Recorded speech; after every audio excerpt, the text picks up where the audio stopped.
Todavía recuerdo el momento exacto en que mi mundo cambió para siempre.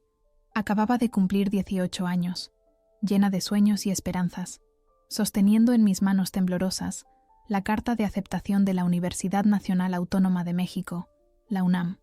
Era el resultado de años de esfuerzo, de noches en vela estudiando mientras el resto de mi familia dormía.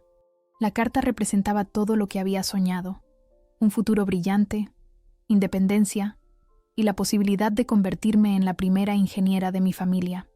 Corrí a la cocina donde mis padres tomaban café después de la comida. Mamá pelaba una naranja mientras papá leía El Universal. El olor a café recién hecho y tortillas calientes llenaba el aire, una escena tan cotidiana que jamás hubiera imaginado que se convertiría en el último recuerdo feliz en esa casa. «¡Me aceptaron!», exclamé, extendiendo la carta. «La UNAM, la carrera de ingeniería». Esperaba abrazos, felicitaciones, quizás hasta lágrimas de orgullo, pero lo que recibí fueron miradas frías y un encogimiento de hombros desdeñoso. Mi padre dobló el periódico lentamente, como si mi noticia fuera una interrupción molesta. «Ya es hora de que aprendas a ser independiente, Marisol», dijo con voz plana, sin emoción. «Tienes 18 años. Nosotros no vamos a pagarte la universidad». Mi madre apenas levantó la vista de su naranja. «Tu padre tiene razón. Si quieres estudiar, tendrás que arreglártela sola». Me quedé paralizada, con la carta aún extendida en mi mano. Era como si me hubieran arrojado un balde de agua helada. ¿Independiente? Siempre lo había sido. Trabajaba medio tiempo en la papelería del barrio desde los 16 años. Ayudaba en casa. Cuidaba a mi hermana menor cuando ellos salían. Nunca había dado problemas. Pero pensé que estarían orgullosos, susurré, sintiendo cómo se me cerraba la garganta. «He trabajado tan duro». «Y seguirás trabajando duro», respondió mi padre, volviendo a abrir su periódico. «Así es la vida, Marisol. Nadie te va a regalar nada». Subí a mi habitación en estado de shock. Me senté en la cama, mirando la carta que sostenía en mis manos. Las lágrimas comenzaron a caer sobre el papel, emborronando la tinta. ¿Cómo iba a pagar la matrícula, los libros, el transporte? El pequeño sueldo de la papelería apenas alcanzaría para cubrir una fracción de los gastos. 2 noches después, la verdadera traición se reveló. Pasaba por el pasillo cuando escuché las voces de mis padres y mi hermana Daniela en el comedor. Me detuve, escuchando involuntariamente. «¿Entonces ya está decidido? ¿Me comprarán el coche cuando entre a la universidad?». La voz de Daniela sonaba emocionada. Mi hermana menor apenas había logrado graduarse de la preparatoria. Era caprichosa, nunca había trabajado y pasaba más tiempo en fiestas que estudiando. Aún así, la respuesta de mi padre me dejó helada. «Por supuesto, mi princesa. Ya estamos viendo modelos. Queremos que llegues a la universidad con estilo. Y tu madre está pensando en cómo decorar tu habitación en la residencia». La risa complacida de mi madre se unió a la conversación. «He estado viendo unos edredones preciosos. Y podemos comprarte un escritorio nuevo, para que estudies cómodamente». «Son los mejores padres del mundo», chilló Daniela. Me quedé inmóvil en el pasillo, con el corazón latiendo tan fuerte que temía que pudieran oírlo. La injusticia era tan clara, tan dolorosa, que me costaba respirar. ¿Por qué ella merecía todo el apoyo que a mí me negaban? ¿Qué había hecho yo para merecer este trato? Regresé a mi habitación sigilosamente. Abrí el armario y saqué la vieja mochila de excursiones que no usaba desde la secundaria. Comencé a meter ropa, documentos importantes, los pocos ahorros que tenía guardados en una caja bajo la cama. No fue una decisión consciente. Mis manos se movían casi por voluntad propia. Mientras empacaba, los recuerdos pasaban por mi mente. Las veces que mi padre se había perdido mis ceremonias escolares, pero nunca faltaba a las presentaciones de danza de Daniela. Cómo mi madre siempre encontraba dinero para los caprichos de mi hermana, mientras yo tenía que ahorrar durante meses para comprarme unos zapatos nuevos. Las constantes comparaciones, siempre desfavorables hacia mí. Escribí una nota breve. «Gracias por criarme, aunque ya no crean en mí. Voy a demostrarles que puedo salir adelante sola. No me busquen». La dejé sobre la cama perfectamente tendida. Esa noche, cuando todos dormían, salí silenciosamente por la puerta trasera. El barrio de Coyoacán estaba tranquilo, apenas iluminado por las farolas amarillentas. Llevaba mi mochila, 1,200 pesos que había ahorrado, y la carta de aceptación de la UNAM doblada cuidadosamente en el bolsillo de mi chamarra. Mientras caminaba hacia la estación de metro, una mezcla de miedo y determinación me invadía.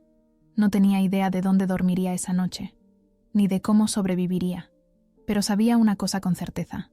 Prefería enfrentarme a lo desconocido que seguir viviendo donde no me valoraban. El aire fresco de la Ciudad de México en la madrugada me golpeó el rostro. Era marzo, y aunque los días eran cálidos, las noches aún conservaban el frío del invierno. Abracé mi chamarra contra mi cuerpo y seguí caminando. Cada paso me alejaba de lo que había sido mi hogar y me acercaba a un futuro incierto, pero mío, completamente mío. El primer año fue el más difícil. Esa primera noche dormí en la terminal de autobuses del sur, acurrucada en un rincón con mi mochila abrazada contra el pecho. Al amanecer, con los ojos hinchados y el cuerpo entumecido, comprendí la magnitud de lo que había hecho.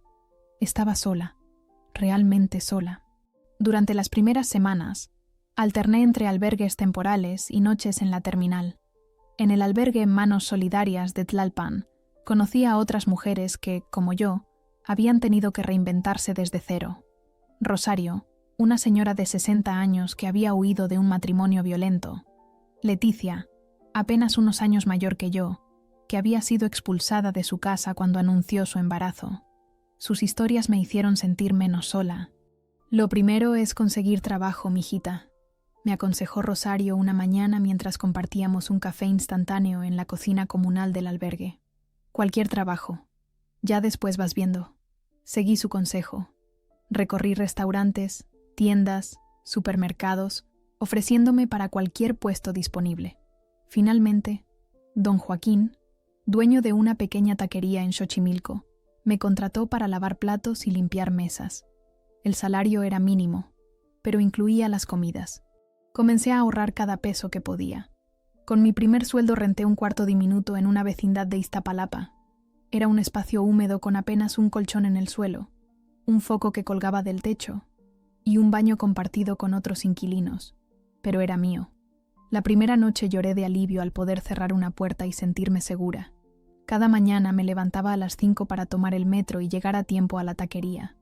Trabajaba 12 horas seguidas, regresando a casa pasadas las 11 de la noche.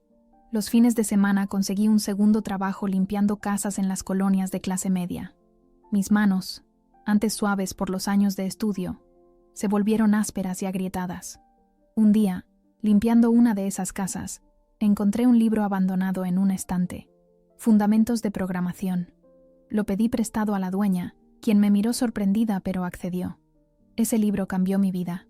Cada noche, por agotada que estuviera, leía unas páginas a la luz mortecina de mi cuarto. La UNAM quedó como un sueño postergado. La matrícula, aunque no era cara comparada con universidades privadas, seguía siendo inalcanzable para mí en ese momento. Pero no renuncié al aprendizaje. Descubrí que la Biblioteca Vasconcelos ofrecía acceso gratuito a Internet. Los domingos, mi único día libre, pasaba horas allí, tomando cursos gratuitos de programación y matemáticas. A los 6 meses, don Joaquín me ascendió a cajera.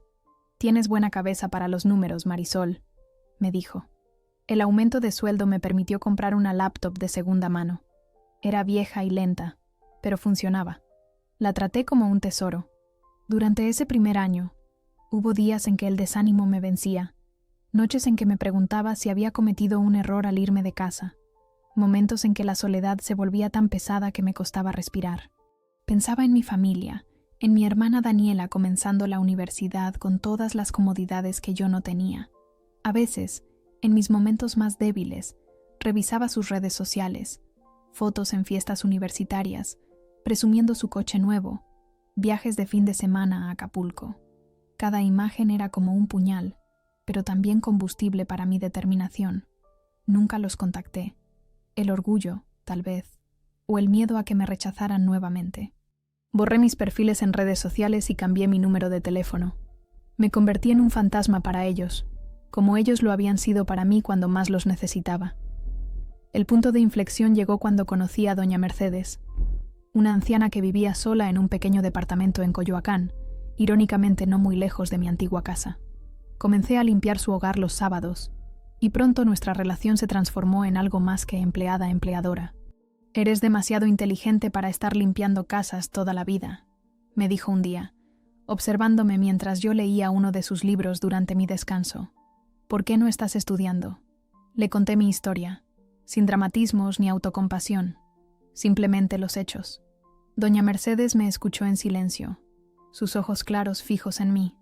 Tengo una propuesta, dijo finalmente. Mi hijo vive en España desde hace años. El cuarto de servicio está vacío. Puedes quedarte allí si me ayudas por las mañanas antes de irte a trabajar, y los fines de semana, claro. No podía creerlo. El cuarto, aunque pequeño, era limpio y tenía su propio baño. Estaba en una zona segura, cerca del metro. Acepté de inmediato. Con una condición, añadió doña Mercedes, que retomes tus estudios. No importa cómo, pero estudia. Esa misma semana investigué opciones. Descubrí que la UNAM ofrecía un programa a distancia con cuotas reducidas. El proceso de admisión era distinto, pero con mis calificaciones de preparatoria podía intentarlo. Llené la solicitud con manos temblorosas. Mientras esperaba la respuesta, doña Mercedes me presentó a su vecino, el ingeniero Ramírez, quien daba clases en el Politécnico. Le conté sobre mi interés en la programación, y él, impresionado por mi autodidactismo, me ofreció prestarme libros y resolverme dudas. La educación formal es importante, me dijo, pero la verdadera diferencia la hace la pasión por aprender, y eso, Marisol, lo tienes de sobra. A los 2 años de haber dejado mi casa, recibí el correo que cambiaría nuevamente mi vida. Había sido aceptada en el programa a distancia de Ingeniería en Computación de la UNAM. Lloré al leer la noticia, esta vez de felicidad. Doña Mercedes me abrazó fuerte, y esa noche me preparó mi platillo favorito, chiles rellenos. «Te lo has ganado, hija», me dijo, y fue la primera vez en mucho tiempo que la palabra «hija» no dolía. Renuncié a la taquería y conseguí un trabajo como capturista de datos en una pequeña empresa. El horario era más flexible y el sueldo similar.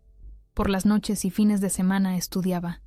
Cada materia aprobada era una victoria personal, un paso más hacia la vida que quería construir. No fue fácil. Hubo semanas en que dormía apenas 4 horas diarias. Exámenes que tuve que presentar después de turnos agotadores. Pero nunca me rendí. La chica asustada que había salido de su casa con una mochila y 1,200 pesos se estaba transformando en una mujer fuerte, capaz, resiliente. Una mujer que no necesitaba la aprobación de nadie para saber su propio valor. Cuando cumplí 24 años, me gradué con honores en Ingeniería en Computación.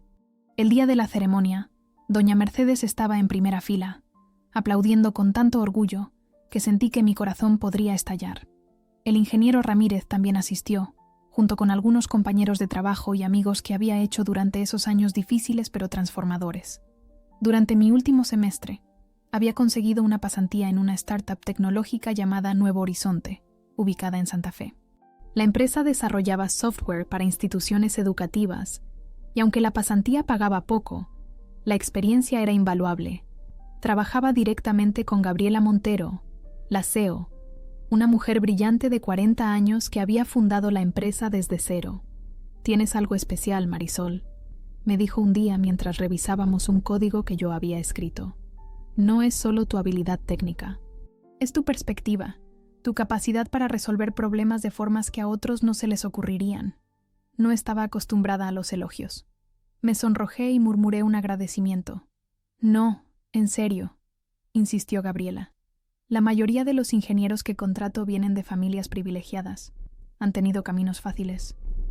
Tú has luchado por cada oportunidad, y eso se nota en tu trabajo». No le había contado mi historia completa, pero Gabriela era perceptiva. Quizás vio algo en mi forma de trabajar, en mi determinación de nunca cometer errores, en cómo valoraba cada oportunidad como si fuera la última. Al graduarme, Gabriela me ofreció un puesto a tiempo completo como desarrolladora junior. El salario era 3 veces lo que ganaba como capturista de datos. Acepté inmediatamente. Mi vida comenzó a transformarse a un ritmo que a veces me mareaba. Alquilé mi primer departamento real, un estudio pequeño pero luminoso en la colonia Roma. Tenía ventanas grandes que dejaban entrar el sol de la mañana, paredes recién pintadas de blanco y una cocina diminuta pero funcional. El primer día, Me senté en el suelo vacío y lloré, recordando los días en que dormía en terminales de autobuses. Poco a poco, el apartamento se fue llenando. Una cama nueva, un escritorio para mi computadora, algunos libros, plantas que daban vida al espacio. Cada objeto, por pequeño que fuera, representaba un logro. Incluso me permití algunos lujos. Una cafetera buena, sábanas suaves, un par de lámparas bonitas. Cosas simples que para mí significaban estabilidad, seguridad. En el trabajo, ascendí rápidamente. Después de un año, ya lideraba un pequeño equipo de 3 personas. Gabriela se convirtió en mi mentora, enseñándome no solo sobre tecnología, sino sobre liderazgo, negociación y cómo navegar en un mundo empresarial dominado por hombres. No dejes que nadie te haga sentir menos, me aconsejaba. He visto cómo algunos clientes te hablan por encima, dirigiéndose a tus compañeros hombres aunque tú seas la líder del proyecto. No lo permitas. Aprendí a hacer valer mi voz, a defender mis ideas, a no disculparme por ocupar espacio. La chica tímida que lavaba platos en una taquería se transformó en una profesional respetada y segura de sí misma. El dinero dejó de ser una preocupación constante. Podía pagar mis facturas a tiempo, ahorrar para el futuro, incluso enviar una pequeña cantidad mensual a doña Mercedes, aunque ella siempre insistía en que no era necesario. Compré mi primer coche, un Volkswagen usado pero en buen estado. Un fin de semana me permití un pequeño viaje a Oaxaca, solo porque podía hacerlo. Me hospedé en un hotel bonito, comí en restaurantes, compré artesanías. Por primera vez en años, me sentí libre. Durante ese viaje, sentada en un café en el Zócalo oaxaqueño, reflexioné sobre mi camino. Había pasado de no tener nada a construir una vida que me enorgullecía. No era una vida de lujos, pero era mía, ganada con esfuerzo y perseverancia. Pensé en mis padres, en Daniela. No sabía nada de ellos desde hacía años. A veces me preguntaba si se habrían preocupado por mí, si alguna vez me buscaron, pero esos pensamientos ya no dolían como antes. Se habían convertido en un eco lejano, una historia que pertenecía a otra vida. No alardeaba de mis logros, no publicaba en redes sociales ni buscaba validación externa. Mantenía un perfil bajo, trabajaba duro y seguía aprendiendo constantemente.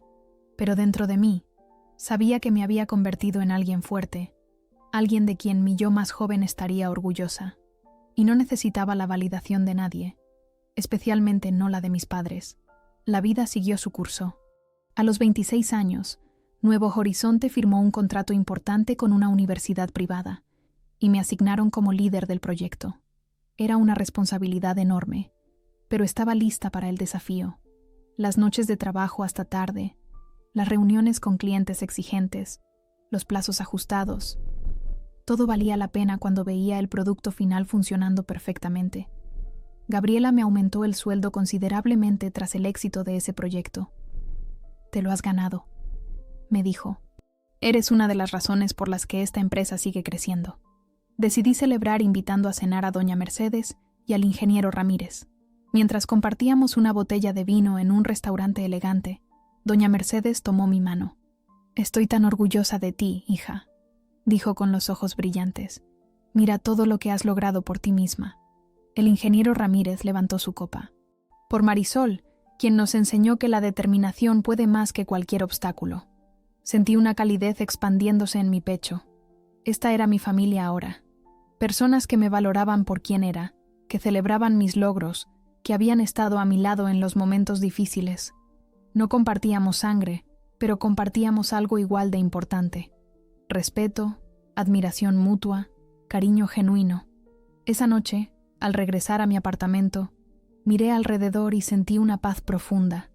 Las paredes que alguna vez estuvieron vacías, ahora estaban decoradas con fotos de mis amigos, recuerdos de mis pequeños viajes, libros que amaba. Esta era mi vida. La había construido desde cero, ladrillo a ladrillo. Y aunque el camino había sido duro, cada paso, cada lágrima, cada momento de desesperación había valido la pena. Me acosté pensando en el futuro. Quizás algún día tendría mi propia empresa, como Gabriela. O tal vez seguiría creciendo en Nuevo Horizonte, asumiendo más responsabilidades. Las posibilidades eran infinitas. Ya no era la chica que había salido de su casa con una mochila y sueños rotos. Era una mujer que sabía exactamente lo que valía. Y eso, nadie podría quitármelo jamás. Un jueves ordinario de abril, recibí un sobre elegante color crema en la recepción de Nuevo Horizonte. Miriam, la recepcionista, me lo entregó con curiosidad. «Parece importante», comentó. «¿Esperas alguna invitación especial?» Negué con la cabeza, examinando el sobre. No tenía remitente, pero la dirección estaba escrita a mano, con una caligrafía que me resultó dolorosamente familiar. El pulso se me aceleró. Era la letra de mi madre. «Gracias, Miriam», murmuré, guardando el sobre en mi bolso sin abrirlo. Durante toda la jornada laboral, sentí el sobre como si pesara kilos. Intenté concentrarme en una reunión con clientes, en la revisión de código, en las tareas cotidianas, pero mi mente volvía constantemente a esas letras cursivas perfectamente trazadas.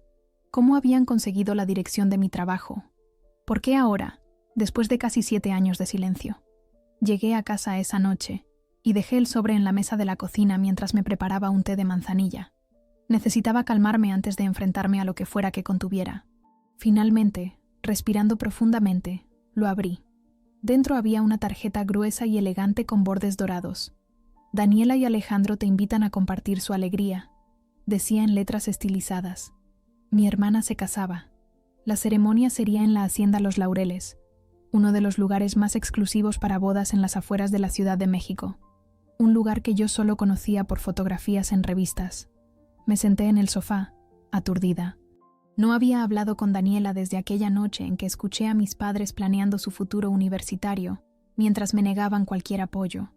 No sabía nada de su vida excepto los fragmentos que había visto años atrás en redes sociales, antes de decidir cortar completamente ese vínculo. ¿Quién era este Alejandro? ¿Por qué me invitaban ahora? Junto a la invitación había una nota escrita a mano. «Marisol, ha pasado mucho tiempo. Sería muy significativo para nosotros contar con tu presencia. Daniela». No era la letra de mi hermana, sino la de mi madre nuevamente. Ni siquiera se habían molestado en disimularlo. Estuve a punto de tirar todo a la basura. ¿Qué derecho tenían a irrumpir en mi vida así, sin explicaciones, sin disculpas, como si nada hubiera pasado? Pero algo me detuvo. Una curiosidad punzante, casi morbosa. ¿Cómo serían sus vidas ahora? ¿Habrían cambiado en algo? ¿Qué expresión pondrían al verme? Al día siguiente, en el trabajo, le conté a Gabriela sobre la invitación mientras tomábamos café en su oficina. «Es una locura, ¿verdad?», le pregunté, buscando que me diera la razón. Después de todo este tiempo, después de cómo me trataron, debería ignorarlos. Gabriela me estudió con esos ojos perspicaces que parecían leer más allá de mis palabras. «¿Qué es lo que realmente quieres hacer, Marisol?». La pregunta me descolocó. ¿Qué quería hacer? Ni siquiera yo lo sabía. «No quiero darles la satisfacción de pensar que los he perdonado», respondí finalmente. «¿Y quién dice que asistir significa perdonar?», replicó Gabriela. «A veces, enfrentar nuestro pasado es la única forma de liberarnos completamente de él. Mientras sigas evitándolos, seguirán teniendo cierto poder sobre ti». Sus palabras resonaron en mí durante días. ¿Tenía razón? ¿Estaba evitando enfrentarme a mi familia por miedo, más que por resolución? Una semana después, llamé a doña Mercedes para pedirle consejo. Me invitó a cenar, y mientras compartíamos una cazuela de chile en nogada, le mostré la invitación. «Nunca te he visto dudar tanto sobre algo», dijo, con esa franqueza que siempre apreciaba en ella. «Tú, que has tomado decisiones mucho más difíciles sin pestañear». «Es diferente», murmuré. «Cuando me fui, estaba desesperada. No tenía opciones. Ahora tengo una vida, una buena vida. No necesito remover el pasado». Doña Mercedes tomó un sorbo de vino antes de responder. «Quizás es precisamente porque tienes una buena vida que ahora puedes enfrentarte a ellos desde una posición de fortaleza. Ya no eres la niña asustada que salió de su casa con una mochila. Eres una mujer exitosa, segura de sí misma. ¿Qué pueden hacerte ahora?». Esa noche, al regresar a mi apartamento, saqué la invitación nuevamente y la miré largo rato. Finalmente, tomé mi laptop y respondí afirmativamente al correo electrónico indicado para confirmar asistencia. No añadí ningún mensaje personal, solo mi nombre y «asistiré». La decisión estaba tomada. Durante las semanas siguientes, la boda se convirtió en una sombra que me seguía constantemente. ¿Qué me pondría? ¿Qué diría? ¿Debería llevar a alguien como acompañante? Consideré pedirle a Rodrigo, un compañero de trabajo con quien había salido un par de veces, que me acompañara, pero finalmente decidí ir sola. Este era mi enfrentamiento, mi momento de cerrar un capítulo. No necesitaba escudos. Elegí un vestido azul marino, sencillo pero elegante, que había comprado para una gala de la empresa el año anterior.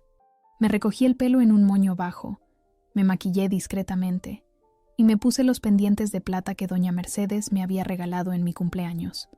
No quería parecer que estaba tratando de impresionar a nadie, pero tampoco quería dar la impresión de que mi vida había sido difícil. Quería verme como lo que era, una mujer segura y exitosa. El día de la boda llegó más rápido de lo que esperaba. Conduje hasta la hacienda Los Laureles con el estómago hecho un nudo. El lugar era tan impresionante como imaginaba. Jardines exuberantes, una casona colonial restaurada, personal uniformado recibiendo a los invitados. Aparqué mi Volkswagen entre Mercedes y BMWs, sintiendo momentáneamente un pinchazo de inseguridad que rápidamente reprimí. No estaba aquí para comparar posesiones materiales. Al entrar al salón principal, me mantuve en la periferia observando. La decoración era ostentosa. Centros de mesa enormes con orquídeas blancas, candelabros de cristal, manteles de seda. Reconocía a algunos familiares lejanos, tíos y primos con los que nunca había sido cercana. Nadie pareció reconocerme, o si lo hicieron, prefirieron no acercarse. Me senté en una de las últimas filas para la ceremonia, esperando pasar desapercibida. Pero mientras observaba el ir y venir de invitados elegantemente vestidos, una certeza se fue formando en mi interior. Esto no era un error. Necesitaba estar aquí, enfrentar este momento, para poder seguir adelante completamente libre. Entonces los vi. Mis padres entraron al salón, saludando a los invitados con sonrisas radiantes. Mi madre lucía un vestido color champán que debió costar más que 3 meses de mi alquiler. Mi padre, tan erguido y formal como siempre, estrechaba manos y recibía felicitaciones. Verlos después de tantos años fue como recibir un golpe físico. Se veían exactamente iguales y, sin embargo, completamente diferentes. O quizás era yo quien había cambiado tanto que ya no los veía con los mismos ojos. No me vieron, o fingieron no verme. Me quedé en mi asiento, sintiendo una extraña calma reemplazar la ansiedad inicial. Estaba lista para lo que viniera, para cualquier escenario que se desarrollara. Ya no tenía nada que demostrarles, ni a ellos ni a nadie. Estaba aquí por mí, para cerrar una herida que, me daba cuenta ahora, nunca había sanado completamente. La música comenzó a sonar. La ceremonia estaba por empezar. La ceremonia ni siquiera había comenzado cuando lo escuché. La voz de mi padre, alta y ofendida, cortando el murmullo elegante de la concurrencia. ¿Qué hace esa extraña aquí?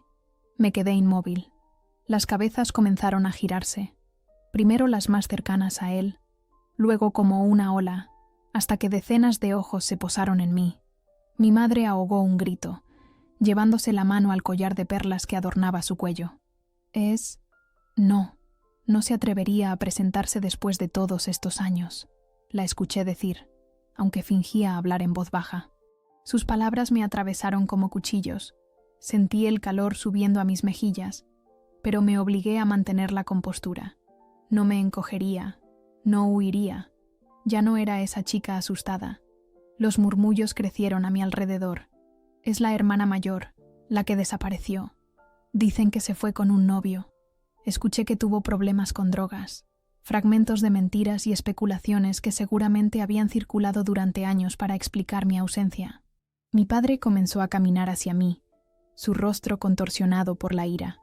Podía ver la vena de su sien palpitando, como cuando se enfurecía durante mi adolescencia. Mi madre lo seguía, tirando ligeramente de su brazo como intentando contenerlo. Pero entonces, algo inesperado sucedió. Desde el altar improvisado en el jardín, el novio giró bruscamente.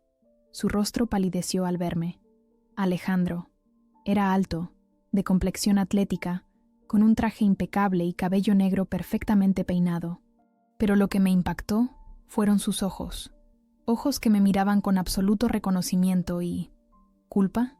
Paren de hablar, por favor, dijo con voz firme, lo suficientemente alta para que todos lo escucharan.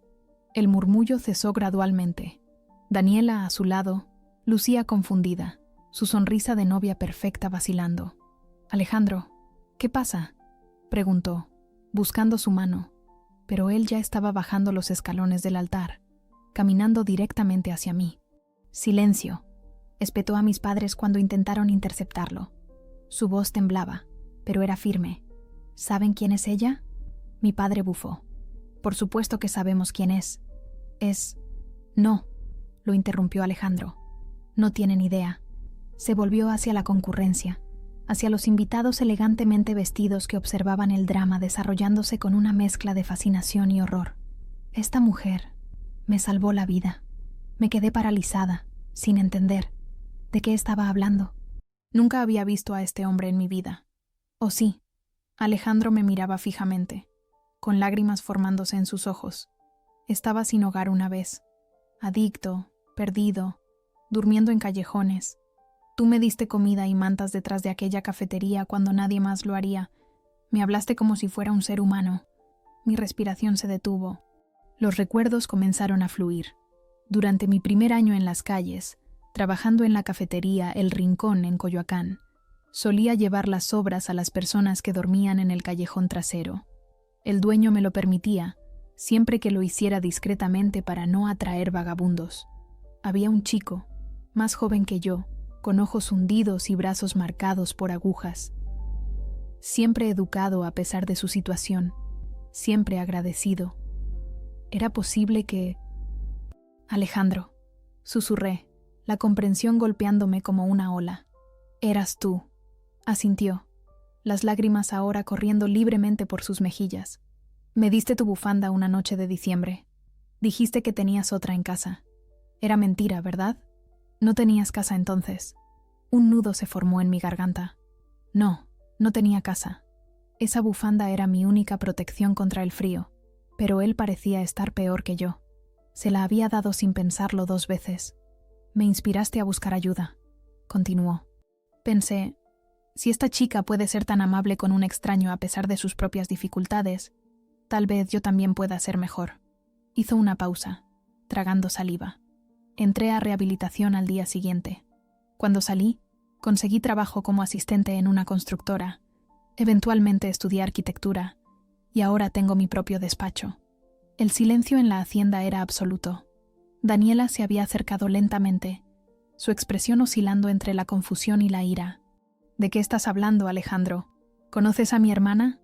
Alejandro la miró, y pude ver en sus ojos que nunca había conectado los puntos. Nunca supo que aquella chica que le daba comida en el callejón era la hermana de su prometida. «¿Tu hermana?», repitió, incrédulo. Se volvió hacia mí. «¿Eres Marisol, la hermana de Daniela?». Asentí, incapaz de hablar. La situación era tan absurda, tan improbable, que casi quería reír. Mi padre se interpuso entre nosotros, su rostro ahora rojo de ira. «No sé qué clase de truco es este, pero no vas a arruinar el día de tu hermana con tus mentiras. ¿Entiendes? Siempre fuiste problemática, siempre buscando atención». Alejandro lo miró con una mezcla de sorpresa y desdén.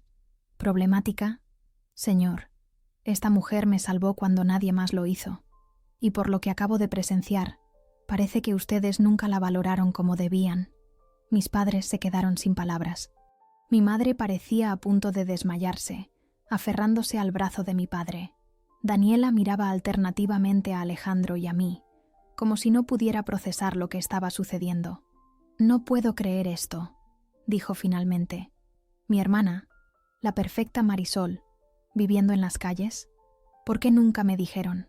Siempre me contaron que se había ido a vivir con una tía en Monterrey. Así que esa era la historia que habían inventado. Una tía en Monterrey. Tan conveniente, tan fácil de explicar a familiares y amigos. Mucho mejor que admitir que habían expulsado efectivamente a su hija mayor, mientras mimaban a la menor. «No había ninguna tía», dije, encontrando finalmente mi voz. «Me fui porque me negaron cualquier apoyo para la universidad, mientras planeaban comprarte un coche nuevo y pagarte todo. Me fui porque me di cuenta de que nunca sería suficiente para ustedes, sin importar cuánto me esforzara. Los invitados comenzaron a murmurar nuevamente. Algunos parecían incómodos, otros fascinados por el drama. La abuela de Daniela, sentada en primera fila, se abanicaba vigorosamente mientras miraba acusatoriamente a mis padres. «Esto es absurdo», espetó mi padre, aunque su voz había perdido fuerza. «Nosotros teníamos nuestras razones. Tú siempre fuiste más independiente, más capaz. ¿Y esa era razón para negarme cualquier apoyo?», pregunté, sorprendida por la calma en mi voz. ¿Para tratarme como una extraña mientras le daban todo a Daniela? Mi madre dio un paso adelante, sus ojos suplicantes. «Marisol, por favor, no es el momento ni el lugar para discutir asuntos familiares. Es la boda de tu hermana». Miré a Daniela, quien sorprendentemente no parecía enojada conmigo, sino confundida y herida. ¿Acaso nunca supo la verdad? ¿Nunca se preguntó por qué desaparecí de su vida? Alejandro seguía mirándome, una mezcla de emociones cruzando su rostro. Gratitud, respeto, vergüenza por la situación. Se volvió hacia los invitados, hacia mis padres, hacia Daniela. «No invitaron a una extraña», dijo con voz firme. «Invitaron a un ángel, y ni siquiera lo sabían». Un silencio absoluto cayó sobre la hacienda. Podía sentir el peso de decenas de miradas, pero ya no me importaba. Una extraña sensación de paz me invadió. No había venido buscando este momento, esta revelación pública, pero de alguna manera sentía que era exactamente lo que necesitaba para cerrar este capítulo de mi vida. El tiempo pareció detenerse en la hacienda Los Laureles. Las orquídeas blancas, los candelabros de cristal, los invitados elegantemente vestidos. Todo se desvaneció en un segundo plano, mientras el peso de la verdad se asentaba sobre todos los presentes. Alejandro se acercó a mí, tomó mis manos entre las suyas y con voz quebrada por la emoción, susurró: «Gracias. Nunca pude agradecerte adecuadamente. Nunca supe tu nombre completo. Nunca pude encontrarte después». Le ofrecí una pequeña sonrisa. «No necesitas agradecerme. Cualquiera hubiera hecho lo mismo». «No», respondió con firmeza. «No cualquiera. Yo no lo habría hecho antes de conocerte. Tú cambiaste algo en mí». Daniela se acercó lentamente, su vestido de novia susurrando contra el suelo de piedra. Su expresión era indescifrable, una mezcla de confusión, vergüenza y algo más. ¿Admiración, quizás? ¿Es cierto?, me preguntó. ¿Te fuiste porque papá y mamá no quisieron apoyarte mientras a mí me daban todo? Asentí, sin querer ahondar en detalles que arruinarían aún más su día. Pero Daniela no era tonta. Podía ver las piezas encajando en su mente, años de comentarios crípticos, de evasivas cuando preguntaba por mí, de historias que nunca terminaban de tener sentido. «Siempre me dijeron que te habías ido porque querías independencia», dijo en voz baja, «que no querías nuestra ayuda, que preferías hacer las cosas a tu manera». Hizo una pausa, sus ojos llenándose de lágrimas. «Les creí. Te odié por años por abandonarnos así, por no contestar mis mensajes, por desaparecer. No sabía qué decir. ¿Mensajes? Nunca recibí ningún mensaje de Daniela. Nunca recibí nada tuyo», respondí finalmente. El rostro de Daniela palideció. Se volvió hacia nuestros padres, que se mantenían a unos metros de distancia, claramente incómodos bajo el escrutinio de los invitados. «¿Le ocultaron mis mensajes?», preguntó, su voz subiendo de tono. «¿Le dijeron que no quería saber nada de ella?». «¿Por qué harían algo así?». Mi padre dio un paso adelante, intentando recuperar el control de la situación. «Daniela, este no es el momento ni el lugar. Discutiremos esto en privado, como una familia». «¿Familia?». La voz de Daniela tembló. ¿Qué clase de familia miente así? ¿Qué clase de familia deja que una hija luche sola mientras le da todo a la otra? No esperaba esta reacción de ella. En mis recuerdos, Daniela siempre había sido la favorita consentida, la princesa que nunca cuestionaba los privilegios que recibía. Pero la mujer frente a mí parecía genuinamente horrorizada. Mi madre, quizás sintiendo que la situación se les escapaba completamente de las manos, intervino. «Por favor, vamos a calmarnos todos. Los invitados están esperando. La ceremonia debe continuar». La abuela de Daniela, una mujer pequeña pero de presencia imponente, se levantó de su asiento en primera fila. «¿Continuar?», ¿Después de lo que acabamos de escuchar? Vergüenza debería darles, Carmen. ¿Así criaste a tu hija para que abandonara a su hermana? La tensión era palpable. Los invitados murmuraban, algunos claramente incómodos, otros fascinados por el drama familiar que se desarrollaba frente a ellos. Vi a primos lejanos que apenas recordaba, a tíos que nunca se habían preocupado por mí, todos ahora testigos de una verdad que había permanecido enterrada durante años. Sentí una mano en mi hombro. Era Alejandro. «Creo que ustedes necesitan tiempo», dijo, mirando a Daniela y luego a mí. Un día que debería ser de celebración se ha convertido en algo más importante, quizás, más necesario. Miró a los invitados y anunció con voz clara: «La ceremonia se pospone. Por favor, disfruten de la comida y la bebida. Daniela y yo les haremos saber nuestra decisión pronto».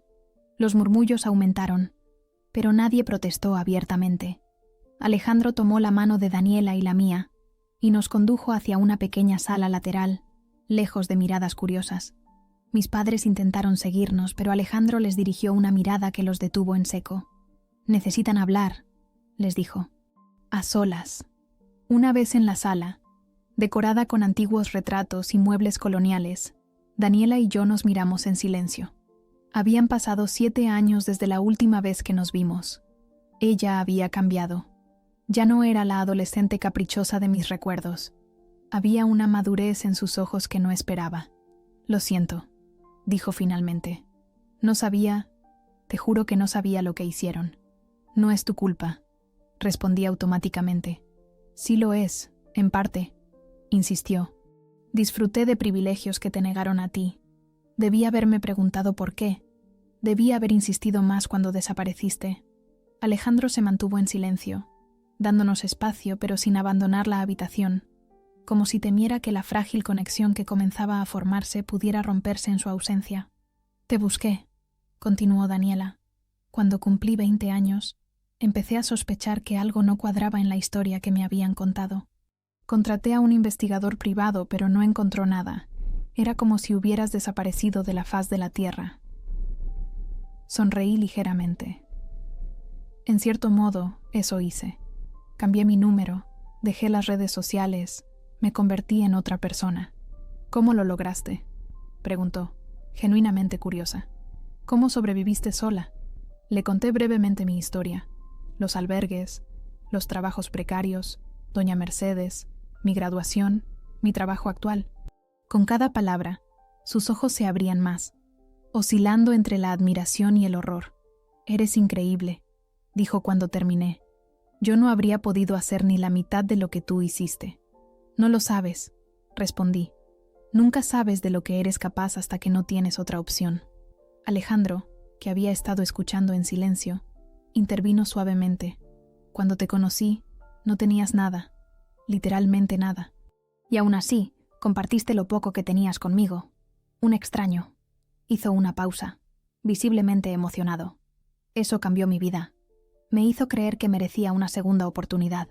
Daniela nos miró a ambos, una nueva comprensión formándose en sus ojos. «Esto es el destino, de alguna manera. De todas las personas en el mundo, Alejandro terminó encontrándote a ti, y luego a mí. O quizás simplemente el mundo es muy pequeño», respondí, aunque también sentía esa extraña sensación de que algo más grande que nosotros había orquestado este encuentro. «No quiero seguir con esta boda hoy», dijo Daniela de repente. «No así, no con esta mentira entre nosotros, no con mamá y papá pretendiendo que todo está bien». Alejandro asintió, tomando su mano. «Estoy de acuerdo. Podemos posponerla, hacerla de otra manera, cuando estemos listos. Pero no quiero que te vayas», añadió Daniela, volviéndose hacia mí. «No ahora que te he encontrado. Hay tanto que quiero saber, tanto tiempo perdido». Sentí una emoción contradictoria en mi pecho. Una parte de mí quería huir, proteger la vida que había construido con tanto esfuerzo. Otra parte anhelaba esta conexión, esta posibilidad de recuperar a la hermana que había perdido. «Necesito tiempo», dije honestamente. «Esto es mucho para procesar». Ambos asintieron, comprendiendo. Alejandro sacó una tarjeta de su bolsillo y me la entregó. «Mi número personal. Llámame cuando estés lista, sin presiones». Nos despedimos en esa pequeña sala, con la promesa implícita de un futuro encuentro. No esperé a la reacción de mis padres, ni me quedé para la no ceremonia o el banquete. Salí por una puerta lateral, evitando a los invitados curiosos, y me dirigí al estacionamiento. Mientras conducía de regreso a la ciudad, con el atardecer tiñendo el cielo de naranja y púrpura, una extraña paz me invadió. No había ido buscando venganza, ni siquiera justicia. Había ido buscando cerrar un capítulo, y de alguna manera había abierto uno nuevo. La chica que había salido de su casa con una mochila y sueños rotos ahora conducía de regreso a un hogar construido con sus propias manos. La vida me había llevado por un camino que nunca habría elegido, pero que me había formado en formas que no cambiaría. No sabía si algún día tendría una relación real con Daniela, o si mis padres alguna vez comprenderían el daño que habían causado. Pero por primera vez en mucho tiempo, sentía que esas preguntas no definían mi valor ni mi futuro. Aquel acto de bondad en un callejón, años atrás, había regresado como una ola para mostrarme que mi historia, mi vida, siempre había significado algo. Y quizás esa era la lección más importante, que incluso en nuestros momentos más oscuros, cuando nos sentimos completamente solos, las conexiones que formamos pueden resonar a través de los años y volver a nosotros cuando más las necesitamos. Esa noche, al llegar a mi apartamento, llamé a doña Mercedes para contarle todo lo sucedido. Mientras hablábamos, miré alrededor. Las paredes que había pintado con mis propias manos, los libros que había coleccionado pacientemente, las pequeñas comodidades que representaban años de esfuerzo. Este era mi refugio, mi logro, mi prueba de que había sobrevivido. Y por primera vez sentí que era suficiente, que yo era suficiente. Sin importar lo que el futuro trajera con mi familia biológica, ya tenía todo lo que necesitaba: dignidad, propósito y, finalmente, paz.